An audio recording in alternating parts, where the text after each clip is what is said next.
Hello and a very warm welcome to this video about the thinking environment. So if you're watching this, it will be because I've asked you to have a look prior to us using and working in a thinking environment together. That might be in an online seminar situation, or it might be to practice some coaching and mentoring techniques.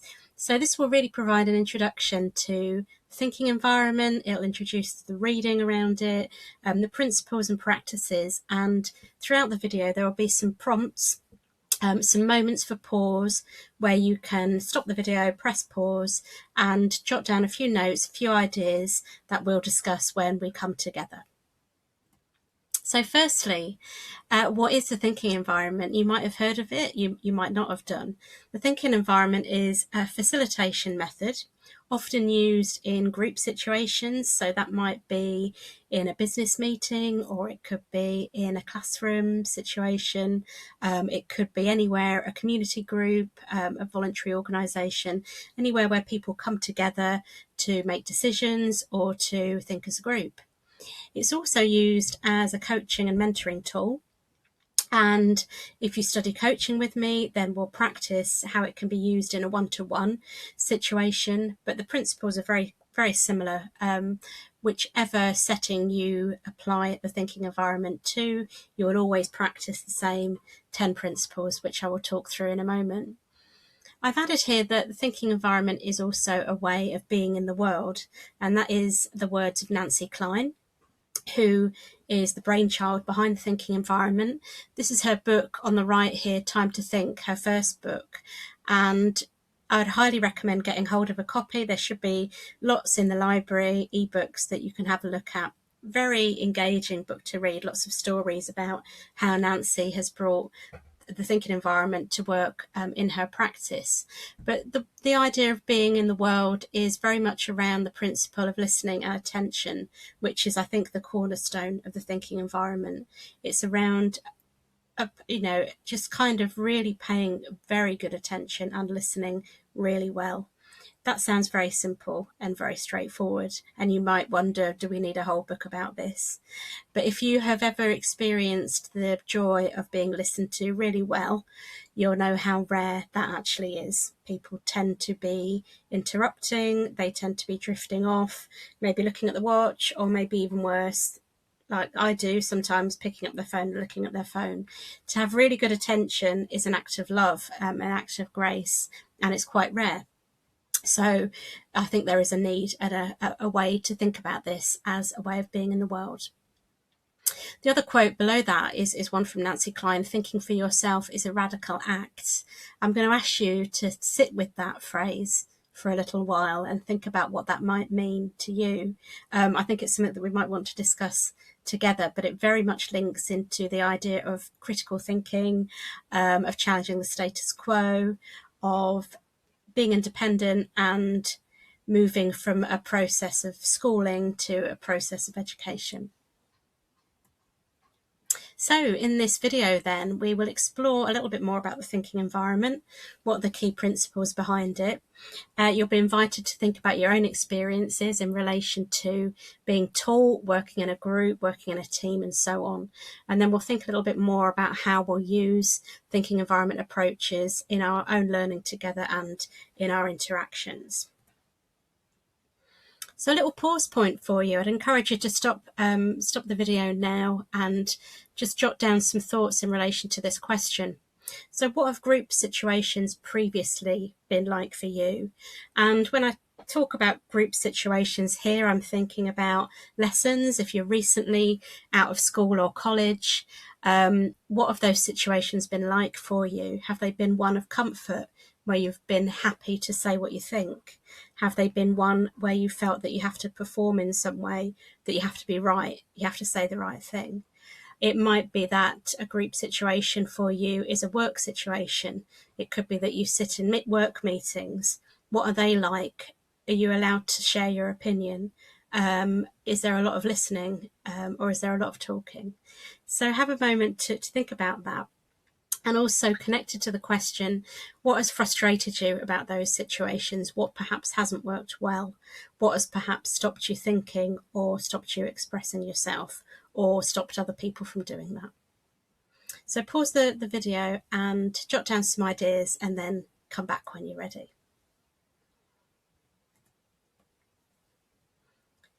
Thinking about these things for myself, the key element is listening, and I've already mentioned listening and attention as a key component of the thinking environment. Nancy Kline says that the quality of your attention determines the quality of other people's thinking, and that's actually been proven in neuroscience, that the more somebody feels listened to, the more someone feels they have time to think and space to think, the better their decisions will be as a result. And that's due to a kind of connection, a relationality between people when they think, and they don't do it independently.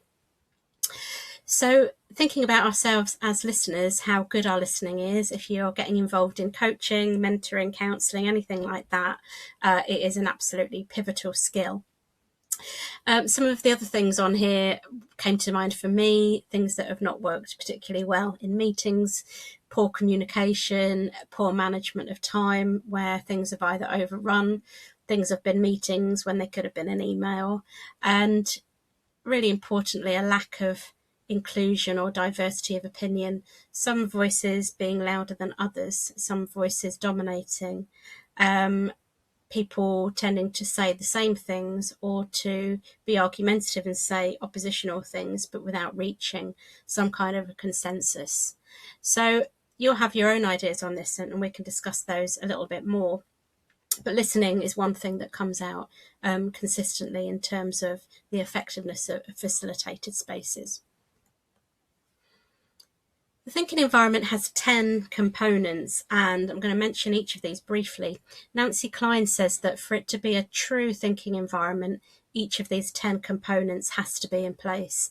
And that's a real challenge. You'll see what I mean when I talk through them. To hold all of these 10 things effectively at the same time is very hard. And if we think about ourselves in a digital space, you'll see that there are challenges with that as well. The first one, as I've talked about, and perhaps the keystone, is attention. So the importance of listening to each other without interrupting. Nancy Kline calls interruption an act of violence, which sounds quite dramatic, but she's talking about the way in which being interrupted when you're mid-flow can totally derail your thoughts. If someone finishes a sentence for you, they may have completely misinterpreted where that thought was going. So to interrupt someone is a big no-no, basically, in a thinking environment. Equality is about respecting each other as equal thinkers, and that's interesting in an education setting where there's always a power relationship. So I could say to you, I respect you as an equal thinker. That doesn't take away the fact that I am more senior to you in terms of I'm assessing your work, for example. So there's a equality, but then there's also an imbalance of power. Nancy Kline says, regardless of that, we are equal thinkers in a space. So when we come together in a seminar situation or a discussion situation, there should be no hierarchy, because your thoughts are your thoughts, my thoughts are mine, and so on. We're equal in that space with everybody else.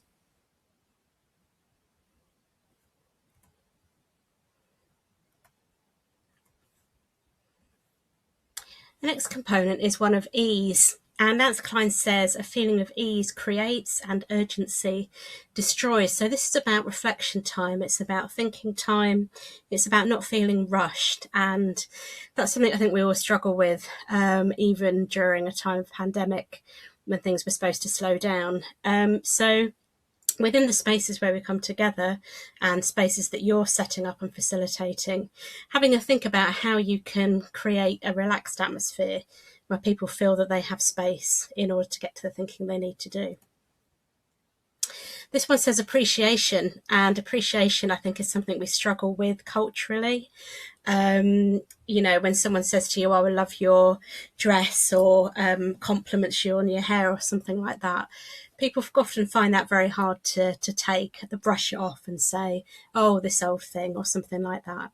It's really important in a thinking environment to appreciate each other and to be able to take that appreciation on board with a simple thank you. And appreciation doesn't have to be long and gushing. It's about being succinct and being sincere. and very specific as well. So rather than saying, I really like that stuff you do, it's about saying, I really liked that moment when you said X, and being really clear on what it is that you're appreciating about somebody else. Encouragement to move beyond internal competition. And this is about the barriers that we put up for ourselves. It isn't enough, I don't think, that we have barriers in the world. We tend to create our own as well. And that might be the sort of idea of imposter syndrome, where we think we're not good enough. We might say, I'm on this course, but I shouldn't really be here. I'm not bright enough. The people around me are cleverer than me. If you ever heard yourself thinking that stuff, encouragement is about moving yourself beyond that kind of competition, and acknowledging it, sitting with it and saying, actually, this isn't actually true. Feelings are an important part of a thinking environment. And again, that's something I think culturally we sometimes struggle with. We minimize them, we pretend they're not there. This isn't to say that thinking environment sessions are around people sitting around crying together or anything like that. But it's about acknowledging that emotions will be present, particularly if we might be discussing difficult topics, or people might be affected by things in different ways. That's absolutely fine. There's nothing wrong with feeling emotion. It's a perfectly natural human thing. Feelings are always present and important, actually, in terms of helping us to think. Information is about supplying the facts. This is very appropriate in a coaching situation, where if I was to coach someone in a thinking environment, it might be that as well as listening and empathizing and all of those things, I might have factual information that will help somebody. So where people have that information, have knowledge, it's really important that you supply it and that you share it, and that it isn't a power move whereby people hold information to themselves. Diversity is about difference, and the fact that we're all different and we think differently to each other is welcome, it's valuable, and it's to be congratulated. What we don't want is people who all think the same. So it's about welcoming the diversity of thinking, the way that I might have different thoughts to someone else, or I might come to ideas in a different way to somebody else, and the fact that there's a huge amount of differences between us, and that's actually a really good thing. And of course, a huge amount of commonality as well. Incisive questions. If I were to coach you in a thinking environment, you would become familiar with these. Incisive questions are questions that remove the blocks that are holding people back.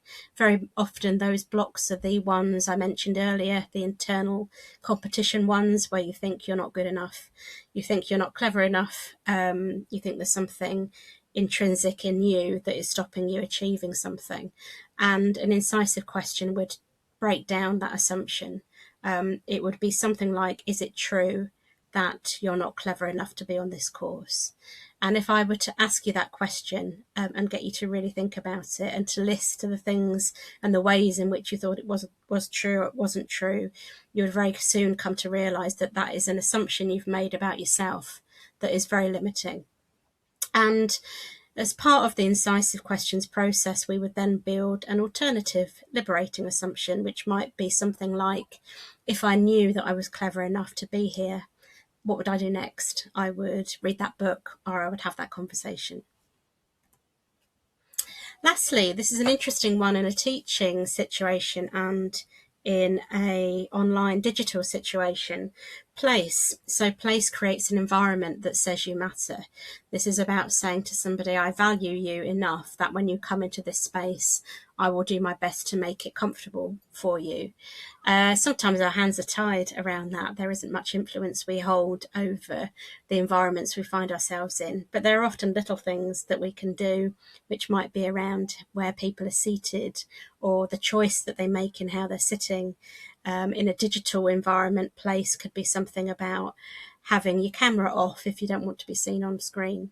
So thinking about creating a welcoming and an effective space for everybody.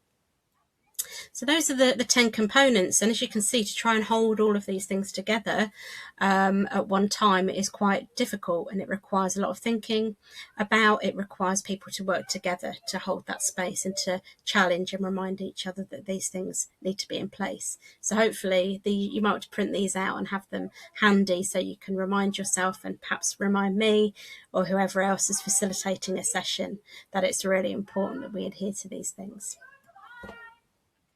There's lots of different ways that you can use the thinking environment.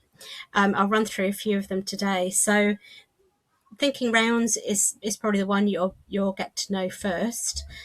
It's interesting how a thinking round works digitally. It's quite different. In a classroom situation, the facilitator would pose a question, which might be something as simple as what's going well for you in your life right now. And once the question's posed, it's then a turn-taking exercise. People tend to be in a circle, and people will take turns to respond to the question. They will have as long as they want to do that, but you can't interrupt each other. You wait until the person's finished before your turn comes and you move on. You can always pass in a thinking round. So if you don't want to answer the question, you can just say pass and we'll move on. We don't go back to people though, because sometimes it can be used as a power move. People like to wait till the end or something like that. So you can pass, but you don't get that chance again. And a thinking round evolves. It might be that in a seminar situation, we might say, let's have a thinking round about that discussion we've just had or that video we've just watched. And then we'll each take turns to input our thoughts on that. The lovely thing about a thinking round is that it takes away the pressure to jump in and say your piece. You can wait because you know that your chance is going to come. You're going to get your say. And very often by the time you do get your say, your ideas might have moved on because it's very much about building on the thinking of other people. So it's a very powerful process. In an online situation, if we were to do a thinking round, I might pose a question and then I would ask people to use the hands up symbol in Microsoft Teams. You click the hands up when you're ready to respond, and then we would take turns in the order the hands go up. So really simple, but quite an effective process. Thinking pairs might be something we'd do in a breakout room if it was a digital thing. In a classroom space, we might break off into pairs and just take turns to listen to each other. We might say we're going to have 2 minutes each to share our thoughts on a particular topic. And again, there's a pressure not to interrupt, just to sit back and listen. What tends to happen in a thinking pair, if any of you have experienced this with me, you'll know that when you first do it, there's often a feeling of pressure that you have to say lots of things, and the 2 minutes can feel like a lifetime. But after you are listened to and you have the time to think and to reflect, knowing that you won't be interrupted or stopped, thinking often goes deeper and people start to really engage through the attention that's being given to them. A dialogue is a two-way exchange, and that might be when you're trying to resolve a conflict. So to give you an example, if I was to have an argument with a friend of mine, I might say, let's have a dialogue. And in a dialogue, what happens is someone says their piece and then they hand the conversation over by saying, what do you think? So I would say what I thought, what do you think? And then you would take your turn. What do you think? And it would go back and forth until some kind of consensus is reached. Thinking environment coaching is a process very similar to a thinking pair where a question's asked. So what are you thinking at the moment? And then the coach will listen, sit back and listen to what is said. It emphasizes attention. It's very much led by the person who's being coached. Incisive questions will be used at some point by the coach to get to the things that are blocking the person from moving on. Last but not least, Time to Think Council. And a Time to Think Council is a group application. It might be where a team are coming together to resolve an issue, or one person in the team wants to bring a problem to the rest of the group and find out their thoughts and get their input into it. That's one that we'll probably try out together at some point during this module. I'm going to invite you to pause again at this point, stop the video for a couple of moments, and I'm interested in your responses to this question. How do you feel about silence? And the reason I'm asking this is because in a thinking environment, silence is really important. It's the chance to reflect, to think, to gather your thoughts, and to really listen to somebody. It's not an easy thing, and again, this is something that we're not always very used to doing well. It can feel awkward. People are desperate to feel silence very often. To actually sit in silence is a requirement to make yourself quite vulnerable, I think.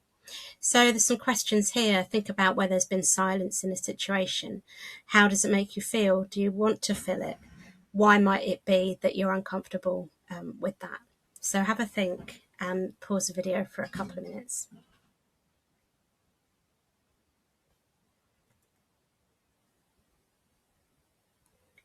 There's three key thinking environment principles that I wanted to share with you because they tend to form the basis of a group agreement, which is something I'll always set up with students at the start of a year. And the first one is an interesting one. It's no one has entered the room until they have spoken. And this is about giving voice to people. Now, it might be that you're the kind of person like me who's quite shy, maybe not always comfortable contributing. In an initial thinking round, it tends to be something unconfrontational. So it could be a question like, how are you today? What's new for you? Tell us something that happened at the weekend. It's a question that everyone should be able to answer without feeling put on the spot. And that initial answering, saying that you're here, giving yourself a voice, is really important to acknowledge everybody and their presence within a learning space. The second one I've mentioned already, we're all equal as thinkers. So even though we may be at different status points relating to being a teacher, an assessor or something like that, in a thinking environment there's equality in terms of whose thoughts are valuable. Everybody's thoughts are as valuable as everybody else's. The third one, be present as yourself. It is you that we need, is very much about diversity again, and that acknowledgement that, and it's certainly important for me, and I hope it is for you as well, that people come as they are, basically, in all their wonderful differences and diversities, everything that makes you who you are, from your background to your ethnicity, to your race, to your gender, all of those things, whatever is you. At that point, actually, because these things can shift and move, of course. But to show up and be present as you, unashamedly, is really important. So it is you that we need. That's who we want to be here, not someone who is maybe thinking this is how a student should behave, or this is who I should be. So showing up as you are. And the same goes for tutors, for me, for anyone who's facilitating as well. You might not be able to see the quote below where the video is, but it's a quote from Brené Brown, and I put the reference to her work at the end of these slides. It's a quote about vulnerability and how making ourselves vulnerable can feel risky, but actually is vital for creativity, for relationships. So I'd highly recommend having a look at her work and thinking about your own relationship to being vulnerable and what might make that hard for you, what might make that difficult, what could I do, what could others do to make that easier.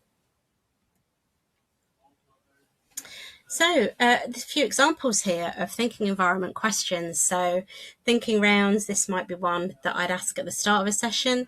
What's going well for you right now? The reason I put this one in here, because what's interesting is that it's a positive question. It's always a positive question. If I said to you, what's going well for you right now, it would be quite hard to list the things that aren't going well because the emphasis is on the good. And that isn't to say we're all, unicorns and rainbows and life's perfect, because of course it isn't. But in a thinking environment, to start off by thinking about what is good is an affirmative action in itself. The second question, what's your freshest thinking? That might be a question that comes in during a seminar, during a class, where we've been talking about something or learning about something new, And I might say, what's your freshest thinking about that? What's your newest thinking? What's burning in your mind as a result of what you've heard or seen? The third one is an interesting one, and it does relate, I suppose, to the fact that you will have been doing reading and you'll have been watching things or discussing topics with each other. So what have you been reading and what question does it raise for you? This is about criticality and thinking when you're reading things or learning new theories or exploring new topics. What is that making you think? What are you connecting it to? What is it challenging for you? What don't you understand? So that question, what question does it raise for you, is something to have in your mind whenever you're reading and watching things that are new to you.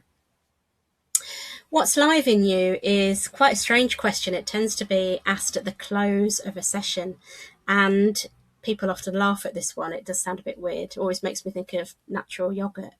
But what's live in you? What are you feeling like at this moment in time? And students often use this as an opportunity to say, I'm feeling really tired actually, or I'm looking forward to going out tonight, or I'm really excited because I've got a wedding coming up next week, or something like that. So what's buzzing in your head? What's live for you at this moment in time? So you see that thinking environment questions are affirmative, they're positive, they hopefully generate new thinking, and they allow people to share something of themselves. I'm mentioning creating a group agreement here because if we are in a session together, then we will be doing this for ourselves. And in a thinking environment group agreement, we tend to start with the statement, I would really like it if. So you might have created these in other sessions that you've been in. You might have called them a group manifesto or ground rules or something like that, but it's a group statement of how we act and how we behave together. So I would really like it if gives people the opportunity to say something about their wants and their needs. It's an invitation. And there's a few examples here of the kind of things that people might put into a group agreement. I would really like it if we let each other finish speaking before jumping in. I would really like it if we mute our microphones when we're not speaking. I would really like it if we're invited to answer, but we're not put on the spot. That's probably the one I would always put in, to be honest. So it can be things like that. It can be quite practical things around, it's really important that we finish on time because I have somewhere else I have to be at 2:00. It's really important to me that people understand a specific thing about me. It might be that I'm dyslexic and I need things to be explained in a certain way, or I need particular paper or something, of that ilk. So this is an opportunity. It's an opportunity to say what you think and what you need. And in a group agreement, when you start to put these together, sometimes there will be conflict between people's wants and needs. It might be that something contradicts something else. And that's when we might need to negotiate and have a think about that together. So a final pause point to just contemplate your own strengths in regards to groups and group thinking and working. Think about your own experiences, maybe what people have told you about yourself, what feedback you've had, things that you think, yeah, I tend to do that, I'm an interrupter, or, I'm not great at listening, I drift off. I'm not brilliant at remembering people's names. Those kind of things. You'll all have specific things that and perhaps need working on. And have a think about that in relation to digital environments as well. So what might make these things hard to set up in a digital space? What might you need to overcome that?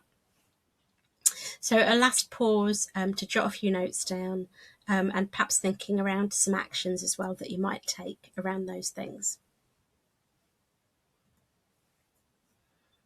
So coming to the end of this now, and a few things that you might want to do as a result before we start to move into working together in a thinking environment this term. You might want to have a look at the references and the sources. Time to Think is the key text, but there are other shorter articles and booklets that you can read to learn more about the thinking environment and how it works. You might want to write a reflection on your initial reactions to the thinking environment. What do you like about it? What do you think might be a challenge? What maybe doesn't sound comfortable to you? And perhaps start to think about the techniques and how you might apply them in your own situation. Tonight, maybe have a go at listening with really good attention, see what happens when you do that, and reflect on it. Let us know how that goes. These slides I will save as a separate file, so if you want to go back through and have a look at more detail at the references or some of the bits that have been blocked out, you can have a good flick through those. Here are the references that I've mentioned in this talk. So good luck, and look forward to discussing the thinking environment more with you, trying things out, and setting up our own group agreement for working together. I'll see you soon.